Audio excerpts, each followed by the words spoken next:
Towards the end of last month, I decided to commit to 30 days of like really working towards some of my more non-traditional goals. And so when I say non-traditional goals, I mean things outside of like work, going to the gym, outside of like my regular kind of routine. Because something that I have learned about myself is that I'm really goal oriented, and when I set a goal, I work really hard to like achieve it. But it's specific or certain types of goals that I'm more likely to like go all in on than others. And the types of goals that I'm able to really focus on are ones that have like a really clear timeline or an end date, or they have like something tangible that I'm accomplishing at the end. So, like the class or a program or a run or a competition, something like that. Something like that I'm real good at, seeing through and committing to. But goals like this, like working on these videos or podcasts or like trying to read more, like those are goals that I tend to not follow through on as much. I'm trying to work on that because I'm trying to be a person of action and not just a person of words. Because I could say I want to do these things all day. I could say it every day. I could say it as much as I want to. But until my actions start matching up with my words, I'm not going to accomplish the things that I say that I want to accomplish. And that's not cutting it. It's not going to work. So we're going to make some changes. So towards the end of last month, I decided, like I said, to commit to 30 days of action. 30 days of really putting in work and not just putting words, but, putting some meaning behind the words and following through on the things that I say. So that's what this is. This is me following through. This is me holding myself accountable. And we're gonna see how this month goes, and then we're just gonna go from there. So that's why I'm making this video. But what I really wanted to talk about is something that I feel like I didn't learn until after I graduated, is that I wasn't prepared for the amount of imposter syndrome that I would feel. I wasn't prepared for the amount of things that I didn't know. Like, you don't know what you don't know until you're in a situation that shows you exactly what you don't know. So things that really helped me when it comes to like building my confidence as a counselor and like reducing my imposter syndrome, one is figuring out what kind of therapist do I want to be, what kind of counselor do I want to be, what kind of clients do I want to work with, and what kind of environment do I want to work in. Because straight out the gate, while I was in grad school and like for the past couple of years, I've been working in community mental health, and I think that's where a lot of people start, because there's a need, and there's always going to be community mental health jobs, but I've kind of realized that that's not really the setting that I want to work in. And you can get all types of clients in community mental health, and that's something that I appreciate. Like, I've been able to work with different ages, different backgrounds, different types of diagnoses, and all these things have also been helpful in bringing down my imposter syndrome and building up my confidence, because there's not a lot that surprises me at this point. And I've only been, like I said, I'm only 2 years post-grad, so the fact that I can say there's not a lot that surprises me anymore, it's a lot. But I'm grateful for that. So figuring out what environment I want to work in, what type of clients I want to work with, and really what type of therapy I want to do. For me, I do want to go more into like somatic types of holistic therapy and work. So when I say that, I mean I want to eventually do like a brain spotting training. I also want to incorporate things like sound healing and yoga.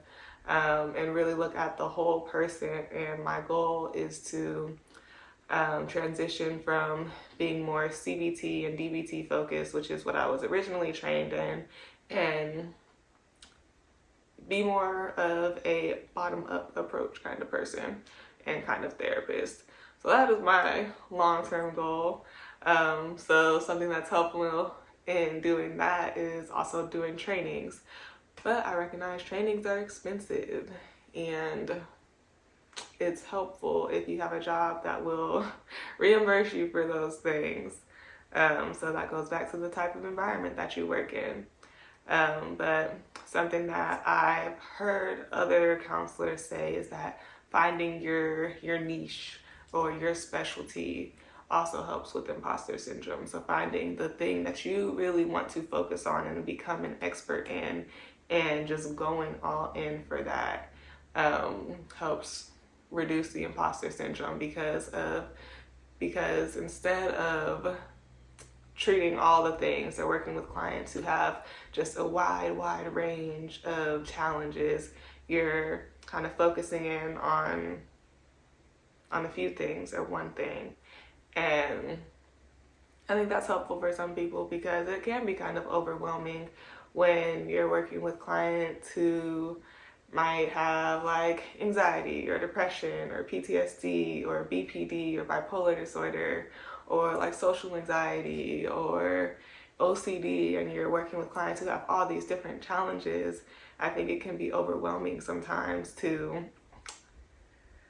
honestly have to learn about all these different things, which we already have like a background information of, but to really know what interventions are best for each of these things, because sometimes they might overlap, but not always. And that can be a lot sometimes, especially as like a new clinician.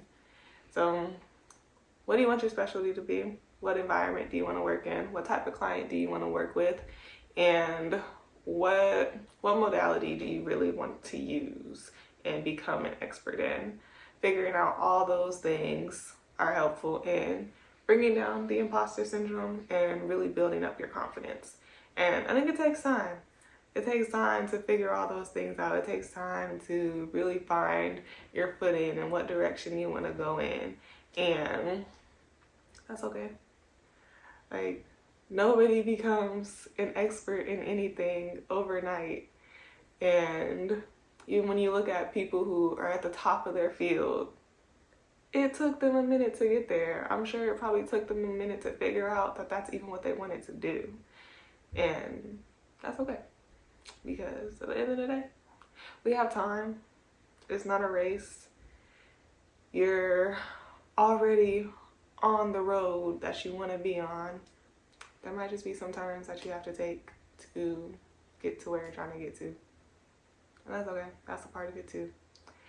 And recognizing your accomplishments, recognizing your successes, not just focusing on all the challenges, that's going to help build up our confidence, and really reflecting on the things that we have been doing well, because I'm sure those things are there. Even if it's real easy to think of those things that aren't going good, sometimes we have to challenge ourselves to like really look from a different perspective and give ourselves the little pat on the back, even if we don't feel like we deserve it in that moment, because I guarantee you can find something that at least went halfway decent